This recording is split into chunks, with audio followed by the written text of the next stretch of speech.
Hello, everyone. I'm Jason Cohen, the author of An Introduction to the Art and Science of Chinese Tea Ceremony.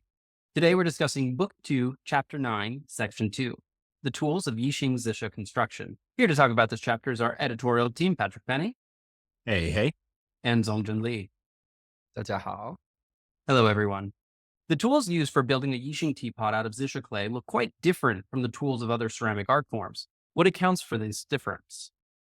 I would say one of the most important factors is that essentially the nature of Zisha clay is so different than all the other types of clay. Zisha is the texture, the graininess, it cannot be easily well thrown or cannot be well thrown at all, which requires very different sets of technique to be able to construct them. Most of the Zisha wares that we see today are all hand-built versus being well thrown like Chaozhou teapots. First of all, welcome back to the US, Zongjun. And then adding on to the question, I think historically as well, it was pretty common for a lot of the Zisha teapot makers or people working with Yixing Zisha clay to make their own tools as well. And I think some of that has bled into the modern day, even though you can go to shops and buy commodity tools of all shapes and forms for working with Zisha clay. A lot of practitioners are still making some of their own tools for specific either pieces or aesthetics that they're trying to develop with their wares.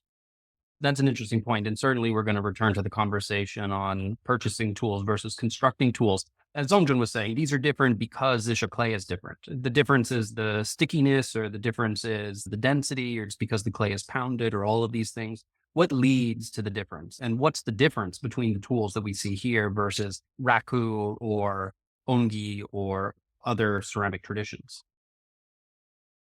Just thinking about raku specifically, since as we mentioned on a previous podcast, Jason, you and I had a chance to actually build our own raku bowls. Raku, we basically were handed a big square block of clay, and the tools that we had were carving knives of sorts. So we were basically scooping or carving clay out of this block, and everything we took away would not be the bowl, and everything that was left would be the bowl. Whereas with Yixing Zisha clay, we're taking this slab and you are slowly shaping the slab to be the teapot. And so the tools that you have are things that will either help you get the right shape or the right amount of compaction and will guide you to becoming something that is closer and closer to a teapot or a fully formed Zisha ware. Yeah, Zisha clay is just so much harder than other clays that you see in other regions. We had the chance to actually play with some Zisha clay when we were in Yixing.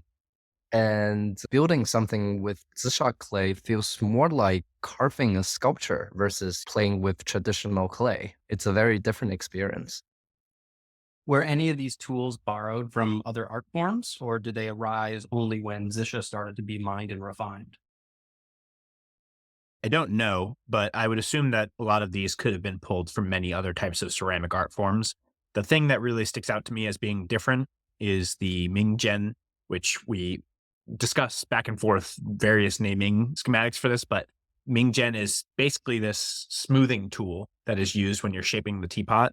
And I can't imagine that being used in too many other art forms. That one feels particularly unique to me, but things like knives and mallets and paddles and rods, a lot of those I could see having some application in other art forms, be it ceramic or otherwise. The Mingzhen is unique. And that's actually my next question. Zongjun, as a native speaker and our local entomologist, why is the tool made from that thin slice of ox horn used to smooth the surface of the Yixing teapot during construction called a Mingzhen, which is often translated as a bright needle? It is neither bright nor brightening nor a needle. It's as confusing as it sounds like in Chinese too. I actually did some research with some of our connections in Yixing as well. It's a mystery. It's largely unknown to this day why this particular tool is called Mingzhen. There are some suspicions saying that the second character, zhen, could be a different character, which means to examinate or to discern, which combined with mean means to examinate and smooth out something. The second character for examinate is a very esoteric character that a lot of these ceramists in the local Yixing area might not have enough education to be able to recognize the character on a daily basis. throughout time, it got mistranslated or misused with Zhen needle, which is a more common character. So that's one theory by some people who are also curious about the origin of the name. But the true is largely still unknown. Jason, I think if we can't solve the true mystery behind Mingzhen, why even publish this book? Actually going to take a long pause here for us to do some etymological research. We might wind up with a master's or PhD in this topic, so this pause might last. See you guys in 6 months to 3 years. Thank you for listening to Tea Technique Editorial Podcasts. Indefinite hiatus. We'll be back on the air once we have an answer to this question. Our third book, Mingzhen, the story behind it. There's people clamoring for this. I know there's people clamoring for this. I think we're going to need to engage a different type of scholar. This is not where I think Classic Mingzhen comedy. Everyone loves that kind of stuff. Pat, returning to a point that you made, historically, ceramic artisans either made their own tools or had their apprentices make tools as part of their education. How has the contemporary availability of pre-made tools changed the art form? We see this in many other art or skill-based practices. One place my mind goes is to sushi making, where often the apprentice is only really allowed to wash dishes, and then eventually they're allowed to make rice, and then eventually they're allowed to handle or add vinegar to the rice. And slowly over time, they're allowed to take on different pieces of the sushi making process until they're allowed to fully serve. And this is how I view Yixing tool construction, where apprentices, to truly learn the art form, you first have to learn every minute detail there is that goes into even just making a paddle. Because if you just use someone else's paddle, you won't understand what makes a good paddle. And if you don't understand what makes a good paddle, then you'll probably really never master the paddling action, right? So I think just like we've talked about in book 1 with scaffolding knowledge, this is a technique where the master or the craftsman will have his apprentices build these different layers of knowledge as they learn not only to use the tools, but to understand what it is about the tools that makes them useful. You see this across martial arts and many other things. This chapter discusses the modernization of the display wheel from a flat board with a rounded bottom to a heavy metal rock-on Lazy Susan on a ball bearing. My new band name, by the way. Love it. Can you explain the difference in design and usage between the original and modern display wheel? The original display wheel was basically a rounded piece of wood. And so to properly handle it, the craftsman needed one arm or one hand manning the display wheel, while with the other hand doing the action that they wanted to with the piece of Zisha clay that they were working with. So it really made working on a teapot kind of a full body action. And as we've developed new tools and techniques, the display wheel transformed into what it is today, where it sits on a pivot and works like, as you mentioned, a Lazy Susan. So the craftsman no longer needs to be engaging part of his body just to hold on to the display wheel and move it. It can easily just be moved by simply grabbing a piece and moving with your fingers, allowing the artist to really engage their body more fully on the piece of the teaware itself, and probably more likely just ergonomically not hurt their body so much while working over a piece of teaware. All the tools has been evolved throughout time to better suit certain technique or certain construction intention by all the ceramists. It's not always people trying to make an argument that the old way is better, but in Yixing, this is very much untrue. There has always been new innovation and revolution on ways of not only making the teawares, but also other innovations goes into clay blending and ore processing. So there's no orthodox way of making teapot. But was the old way better? So with the old way, you needed to have more engagement. It was more difficult to learn. You had to manage the balance of the display wheel and the position of the display wheel. You had both elbows on your construction table. You had one hand with a tool. It was a much more engaged and difficult position. When Pat and I don't know if you had this opportunity, Zongjun, were in Dolabakdo making ongi wares. We attempted the kick wheel where you have to kick with one foot, stabilize yourself with the other foot, two hands on the pot, but no pressure on the pot because it'll collapse it. And we were unable to do it. And there wasn't the amount of time or attention needed in order to develop that coordination. It was a difficult skill. Watching Master An Qiseng do it, it came to him naturally, fluidly. It looked like something that he had been doing for decades because he had been doing it for decades. And so my question is there an argument that the new, easier method does not result in as much artistry or craftsmanship or some other attribute as the old method?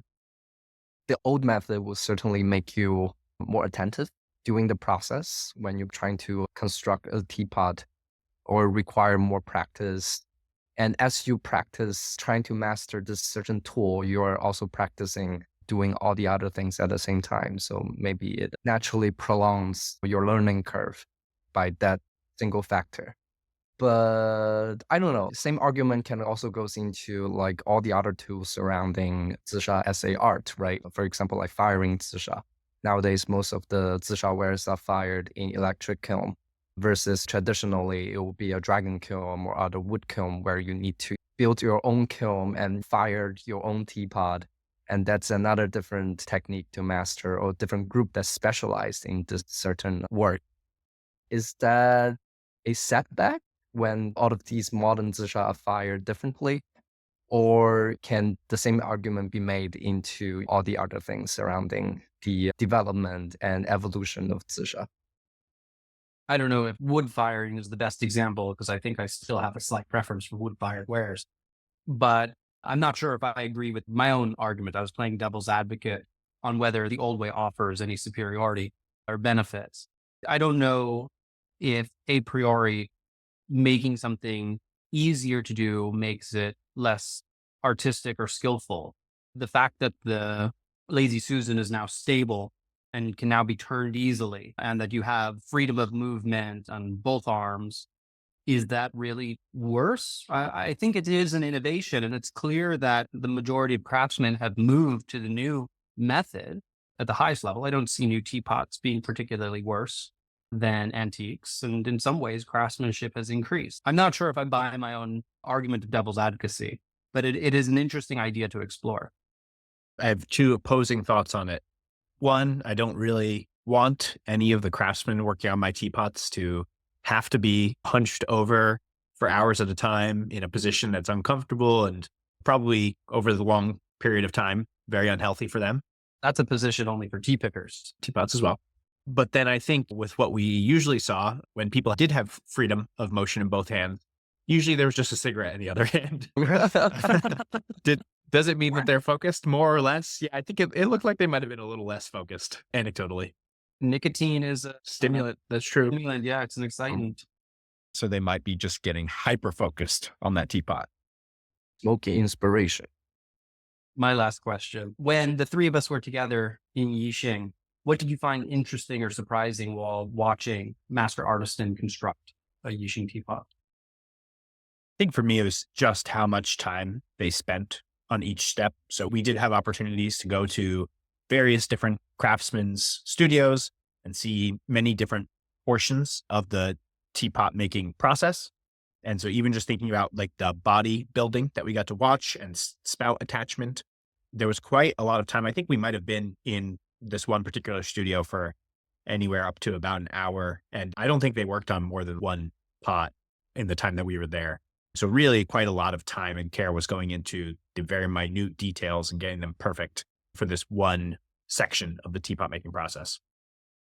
Yeah, I think one thing that surprised me the most is how much of segmentation has happened to building Yixing teapot for middle tier to lower tier studios. Some of the upper tier contemporary masters probably still build their teapot from scratch end to end. But for a lot of these middle tier, lower tier teapots, there are masters or craftsmen just specializing in building the spout or building the lid. And there are studios just specialized in building the knob on the lid or the handlebar of the lid. And then there are craftsmen specialized in assembling everything together. It's just so interesting to see this organic community that's thriving right now in building so many teapots with such consistency and really high quality to many extent. I saw that and I took that in a different way. That was actually going to be what I found most surprising. But I had viewed that not in the lowest tier, but in the middle to upper tier, actually, my comment was going to be that often constructing a Yixing teapot is a team effort where two artisans are semi permanent, quite permanent partners. And one focuses on the body and the other focuses on the formation of the spout and handle. And that the two work together exclusively constructing teapots together. Someone specializing solo in a lid knob. That's obviously some form of commodification or independent specialization. But the type of teamwork that we saw in the upper mid-tier studios, I viewed that a little bit differently. I thought of that as a collaboration between two permanent artisans working together. Yeah, I would say that's valid. And there's so many of these studios out there that's also quite surprising or out of my expectation. And they're just scattered like constellations across the entire Yixing city. And there are these studios attached to the factory, just specialized in zhengkou, like adjusting the lid, fixing the lid to make it fit better with the teapot. It's so interesting. I think it shouldn't have surprised me, but just the sheer amount of Yixing and Yixing tea related materials we saw around Dingshu town, it was a lot more than I expected. I thought that it would be some kind of slightly obscure art form and just one maybe part of the kind of economical model of that area. I didn't think it would be like 90% of what we saw in that one town. There Yeah, wasn't really that's anything else that stood out as something they were making money off of, right? Like that was the one thing. for Dingshu. Yeah. My expectation, Pat, was close to yours. It was either that this was going to be some niche thing with a couple of scattered spots, or it was going to be a Yingge like town where one street, all of the sellers are on the same street. But this was not. This was an entire town that for the last 200 years has been just dominated by Yixing. So in summary, there's a lot of Yixing in Yixing. And for some reason, this surprised us. We have been to other places where we went for tea related things and it was hard to find tea related things. I will say that. It's just the sheer scale and the complexity, I guess, that really surprised us. The Genko shops, the repair shops, the knob specialty shops, the lid and handle and spout specialists, the artisans, the carvers, the painters, the slip glazers, the Yijun makers. And the fact that it's all there, that it's all still there, and that Yeah. if you ask someone, they know where it is. Oh, you want a slip painter, you go over there. And also the tool makers and the stable fixers. Illegal miners. Illegal miners, yep. Abandoned factories that have been turned into gift shops. Yeah. It's all there. It's all there. Parks with Ferris wheels that are over where the mines used to be. Apartment buildings right next to Huanglongshan that has a suspiciously large basement. Liminal spaces filled with giant abandoned teapots. This is where all our subscriber money is going. Jason, you and I can't buy property in China. I guess no one really can, but Zongjun is buying some apartment plots just right next to Huanglangshan. Chef mine number 6. Well, everyone, that's all the time that we have for today. Thank you for joining this edition of Tea Technique Editorial Conversations. Please join us again for our next conversation, Molds, Guides, and Hands.